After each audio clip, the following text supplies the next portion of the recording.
د سیمې هیواد او د نړۍ تازه خبرونه هر غړي د کندوز رادیو څخه مه هېروئ.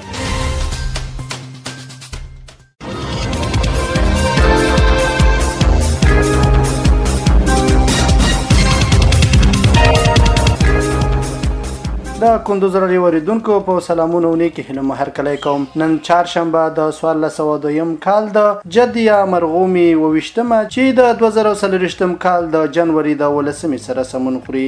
روانه خبري غړۍ زه عبدالجلیل احساس درته وړاندې کوم. په پیل کې هم د څو مهمو خبرونو سرټکي.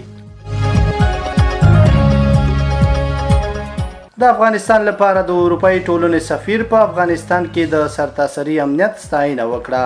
په بدخشان کې یو تن د نشهیي توکو د انتقال په تور ونیول شو.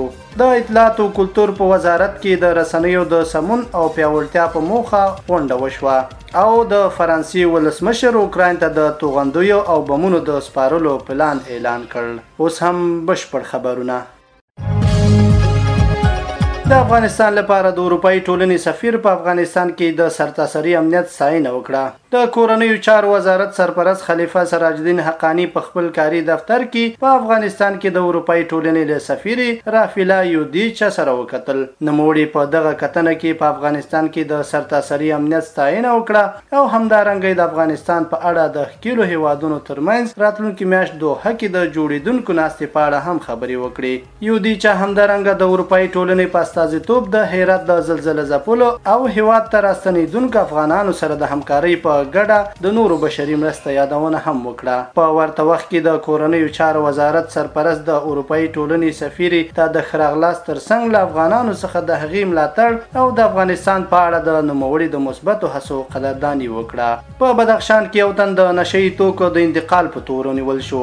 ځایي سرچینې په بدخشان ولایت کې د نشهیي توکو د انتقال په تور د یو تن د نیول کېدو خبر ورکړی دی. د یاد ولایت د امنیي قمندانۍ ویان احسان الله کامګار وویل چې یاد کس داسې مهال ونیول شو چې غوښتل 19 کیلوګرامه تریاک له مرکز فیض آباد څخه بل ځای ته انتقال کړي. د کامګار په خبره د نیول شوي کس دوسیه به تر بشپړېدو وروسته ارګانونو ته وسپارل شي. نوموړي ټینګار وکړ چې د اعلی قدر امیر المؤمنین د حکم مطابق به چاته د نشهیي توکو د کرکیلې کاروبار او قاچاق اجازه ورنکړي.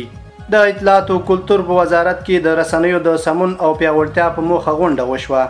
د اطلاعات او کلتور وزارت نن دغه وزارت د سرپرست ملا خیر الله خیرخوا په مشرۍ د رسنیو د سمون او پیاوړتیا په نوم د یوې غونډې کوربه و. په دغه غونډه کې د اطلاعات او کلتور وزارت د مشرتابه په ګډون یو شمېر نورو مسؤلینو هم برخه درلوده. د اطلاعات او کلتور وزارت سرپرست په یاده غونډه کې د رسنیو پر سمون او پیاوړتیا خبرې وکړې او په اړه اړوندو مسؤلینو ته لازمي سپارښتنې وکړې. په غونډه کې همداراز د رسنیزو سرغړونو د ارزونې کمیسیون پر منظم کېدو هم ټینګار وشو.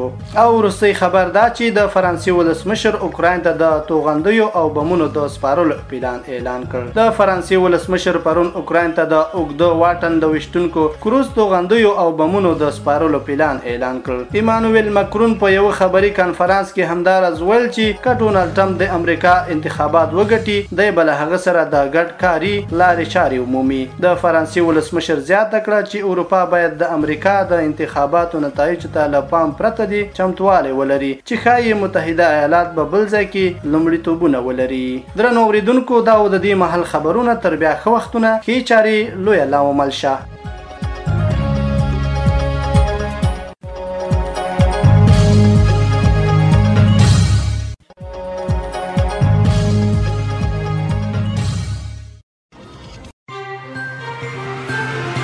د سیمې هیواد او د نړۍ تازه خبرونه هر غړي د کندوز رادیو څخه مه هېروئ.